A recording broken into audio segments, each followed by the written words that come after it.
Morning 5కి లేసానండి. ఎందుకని అనుకుంటున్నారా? మా ఇల్లు చూస్తే మీకే అర్థమవుతది 5కి లేయటంలో తప్పు లేదని చెప్పి. నైట్ అంతా ఆడి ఎక్కడ చూసినా బొమ్మలంతా పేపర్లు చించి పడేశారనమాట.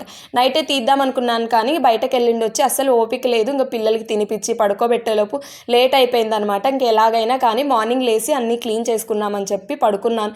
5కి కరెక్ట్‌గా లేసానండి. ఇంక అన్నీ క్లీన్ చేసుకుంటున్నాను. వాళ్ళు ఆడటం తక్కువ, అన్నీ ఎటు చూసినా పడేయటం ఎక్కువ కదండీ! అన్నీ పార్ట్స్ ఉంటాయి. ఒక బండి కూడా కరెక్ట్‌గా ఉండదనమాట.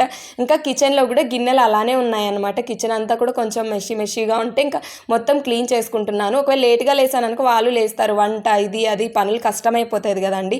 చూడండి కిచెన్ కౌంటర్ టాప్ కూడా అంతా క్లీన్ చేసేసుకొని ఇంకా కట్ చేసుకొని పెట్టుకున్నాను. సాంబార్ చేద్దాం అనుకున్నాను అనమాట ఆ రోజు.